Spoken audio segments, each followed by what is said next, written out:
Hello, sports fans, and welcome to another edition of Scott Sports 101. I'm Scott Trella. We're going to recap Browns minicamp. We're going to talk about the tribe. We'll go over all that in just a moment. But first, here is today's Scott Sports 101 trivia question. Yesterday was Jesse Winkler's second home run game of 2021. It was sometime last week. Who holds the record for most in a single season? I will have the answer later on the podcast. Cleveland Browns wide receiver Jarvis Landry can't wait for fans and media to catch a load of Odell Beckham in action like he did last week, or a couple of weeks ago, I should say, in Austin, Texas, at the passing camp that was hosted by Baker Mayfield. Excuse me.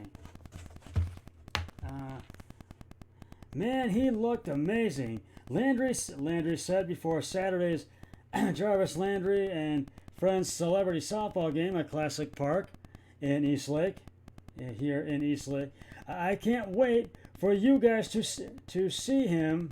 You guys to see him. I can't wait for him to get back out there. He'll be around today. He's fantastic shape, and he's ready to go. He's only 6.5 months, and he's already doing some things that will blow your mind away. Landry said Beckham, who suffered a torn ACL in Cincinnati October 25th, looks ready to roll. I don't expect nothing less from Odell, he said. That's his character, and that's who he is. He's a guy who's always going to train hard and be prepared. Landry said the three-time Pro Bowler looked like his old pre-surgery self. The one he's known since they started at LSU.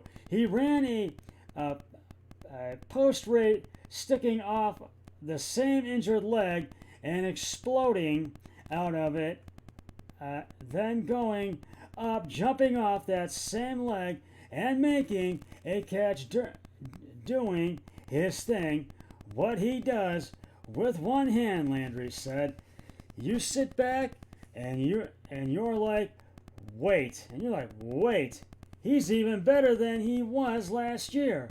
So it's going to be amazing as time goes on. And the further he gets away from surgery, and how much better he is going to get. He said the passing camp consisted of a lot of throwing and a lot of lake time, but it was fun. A lot of guys came out, and it was a good trip. He said it was great to be reunited with his offensive teammates. I miss those guys. First off, he said, it was good to get out there and see everybody. It was very efficient. It was very effective. We got a lot out of our time there through communication, still getting on the Zoom calls, getting into OTAs, meetings, and things like that, and then being able to go out on the field and kind of go through the same things that we went over as a team. So it was pretty fun, and it was definitely effective and definitely much needed, he said. The next step for the offense is to continue to grow, continue to do all the things that we pretty much got us to the playoffs last time. Also understanding that we've got to continue to make plays and go from there. The offense will meet up with the defense for the first time, and they did during all 3 days of mandatory minicamp on Tuesday, Wednesday, and Thursday last week. Now, and Now, continuing that, recapping the minicamp, keep an eye on Cleveland Browns' new look defense. The Browns added as many as 8 new defensive starters in the offseason through free agency and the draft, bolstering the talent around star pass rusher Myles Garrett and Pro Bowl cornerback Denzel Ward. Minicamp will provide the first glimpse into the potential of this revamped unit. New Browns defensive end Jadeveon Clowney looked fast and explosive in his first practice with his new team and his first one since surgery to repair a torn meniscus last season. Excuse me. Signed a 1-year free agent deal worth $8 million plus $2 million more in incentives.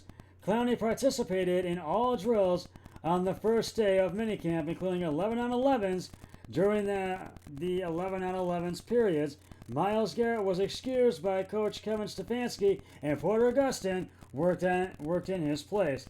Clowney, 6'5", 255 pounds, looked trim and fit, and appeared powerful,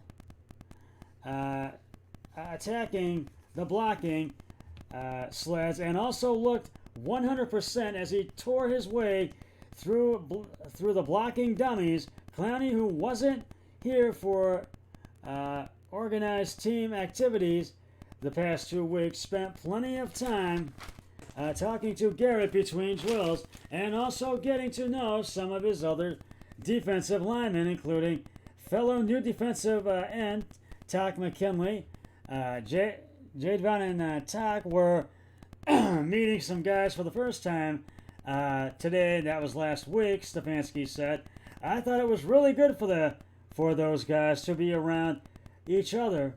We got a lot done just in terms of team building, strengthening relationships, and meeting new players, particularly the defensive line. I think it's a competitive group. Defensive line coach Chris Kiffin and assistant defensive line coach Jeremy Garrett pushed them, and I think you see in their individual drills they are having fun, and it's a high energy group. Clowney, who was reluctant to sign with the Browns last season, despite their pursuit, looked like he fit right in and was having fun in the light. No contact, no workout. The two interior linemen working with the ones Tuesday were Malik Jackson and Andrew Billings. Now here's something Malik working hard. With fierce competition on the defensive line, McKinley had come in ready to work during bag drills, and his last footing on a turn chested himself. McKinley also looked great in great shape and seems determined to make a case for playing time. Garrett and Clowney will start with McKinley and Gustin rotating in. Second-year pro Curtis Weaver claimed via waivers from the Dolphins last year and will also try to stand out in this camp. Greedy Williams and Grant Delpit work on 11-on-11s. Quarterback Greedy Williams, who had a shoulder injury, and safety Grant Delpit, who had an Achilles injury, which ended their season last year, both worked in on 11-on-11s Tuesday, which was a welcome sight for the Browns.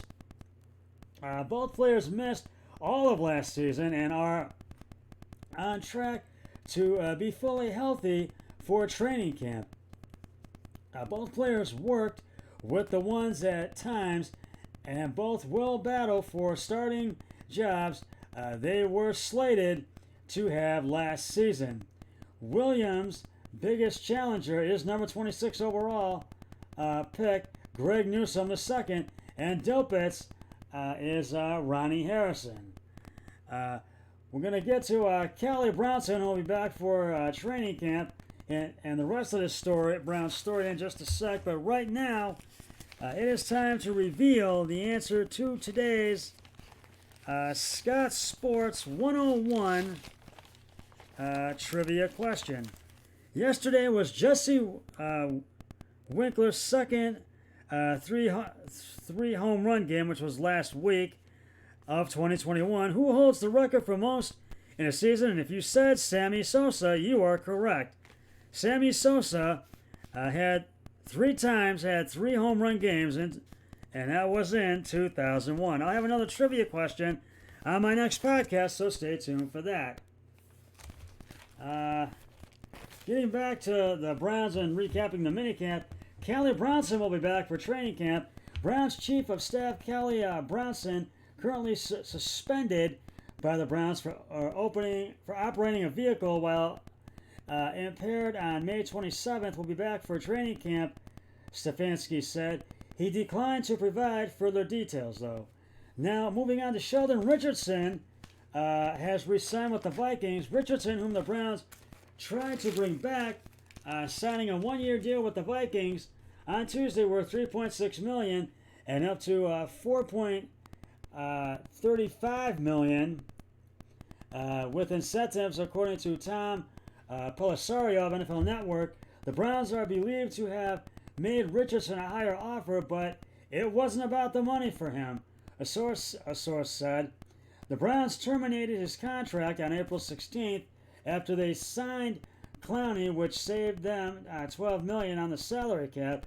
Richardson returns to Minnesota, where he notched 49 tackles and 4.5 sacks in 2018. He said the Vikings first reached out a couple of weeks ago, but he told them he was waiting to hear back from the Browns, who acknowledged since April they'd like to have him back. I started something there, he said, via the Vikings website. Honestly, just couldn't come to an agreement with what I wanted from Cleveland, and me being cool with the organization,